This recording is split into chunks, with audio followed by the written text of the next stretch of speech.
Hey guys, it's Eugene He. Welcome back to my channel. So today is going to be an extra sciencey day and we're going to talk about vitamin C.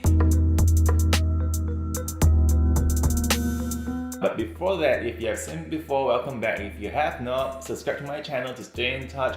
And also, don't forget about Christmas Day. I'm gonna have a giveaway for my Christmas Vlogmas, so stay tuned to my post on Christmas Day.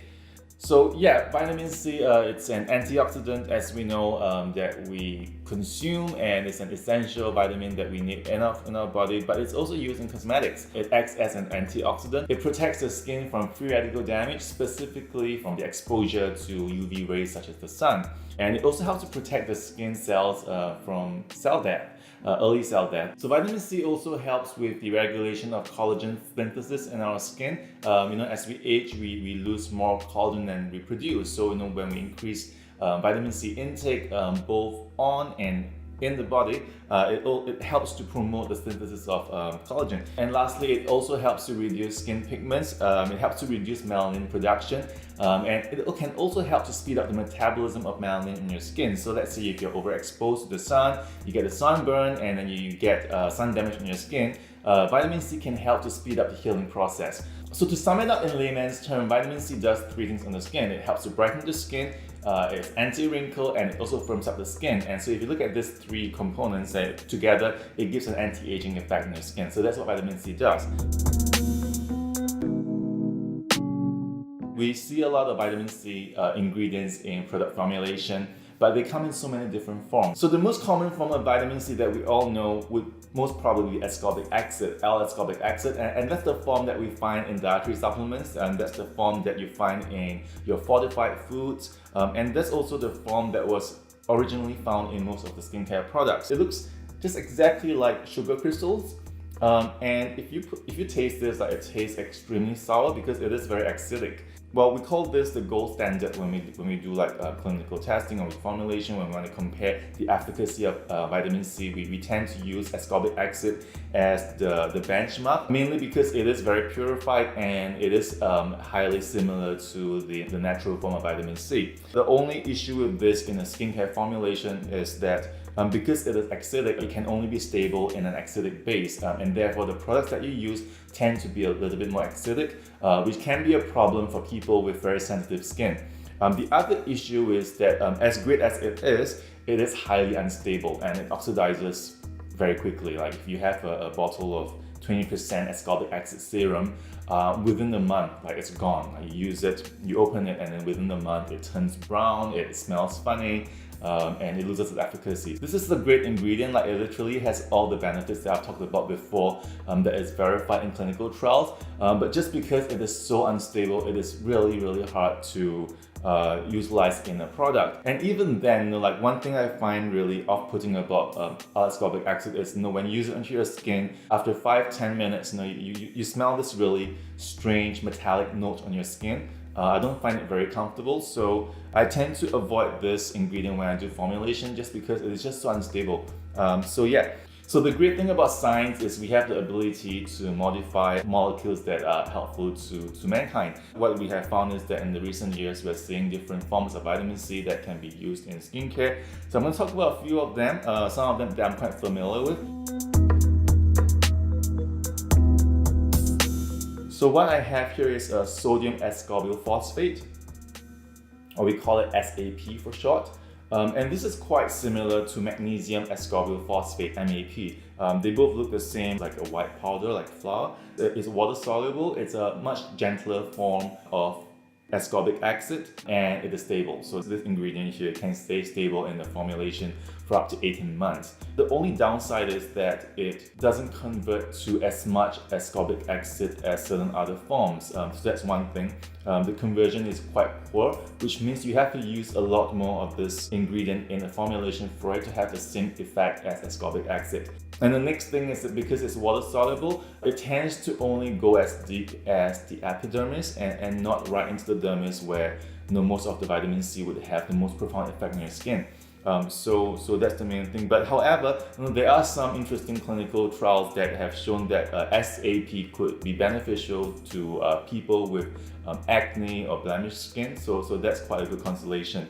I tend to use this when I do water-based formulation and I want to incorporate some vitamin C into it. But other than that, I tend to avoid water-soluble vitamin C just because it's either you go for ascorbic acid or you don't use it at all. So the next form I want to talk about is Escorial Palmitate.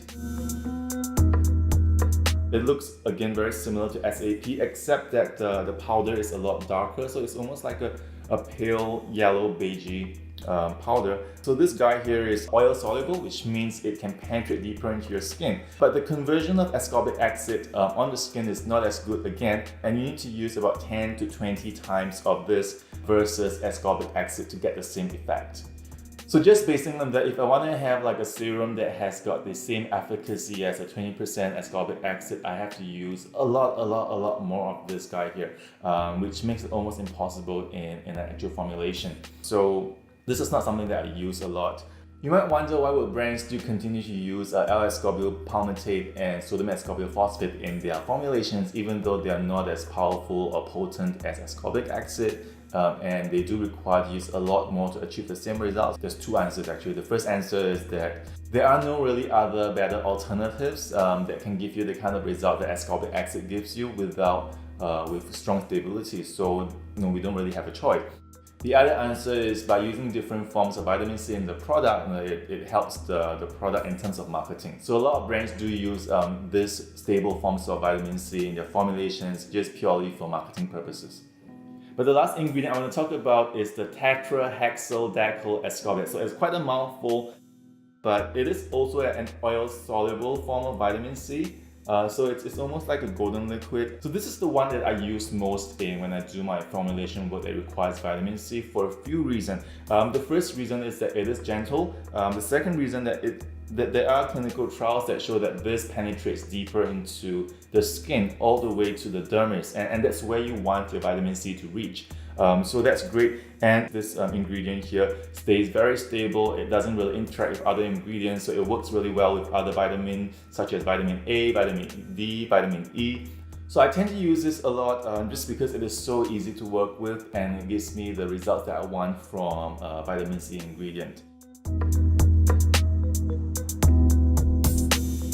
So now that we have learned how wonderful and amazing vitamin C is for our skin, the next question is, does it work well for everyone in all skin types? It's a really tough question. In general, I guess everybody can benefit from having vitamin C in their skincare, but there is a very small percentage of people that tend to be more sensitive to vitamin C on their skin topically. If you are that kind of person, when you use a vitamin C product on your skin, you might get breakout in the first week. It doesn't look like an acne breakout, but you get this small little red bumps on your skin, little red dots on your skin that appears maybe 2 to 3 days after you use a vitamin C product. But they tend to subside after a week. Chances are once they subside, they wouldn't come back anymore. So unless you're developing like a crazy rash on your face after using the product, which is an obvious sign of an allergy, you should be fine to continue using your current products to enjoy the benefits of vitamin C on your skin. The last thing I want to talk about is now when choosing like a vitamin C product in the market, a lot of brands or products market like their serum as like a 20% or 15% or 10% vitamin C. I guess that's totally fine. But if you ever see like a product that says like 20% vitamin C and the form that they use is ascorbic acid, you buy it and then you open it, you use it, and after a week, after a month, like if it still looks the same, then I highly doubt that what they have in there is 20%, because we know that vitamin C ascorbic acid oxidizes within days. So it's virtually impossible for you to get a really stable 20% ascorbic acid serum. So I guess that's the only point that I want to make when you're buying a vitamin C product. So if you have any questions about vitamin C, if you want me to maybe expand more on other forms of vitamin C, there's still a lot more forms of vitamin C that I haven't covered, but these are the 5 forms that I tend to use or experiment with in my formulation. And so if you have any questions for me, you can always leave them down in the comment box below. So till next time, stay beautiful. Bye bye.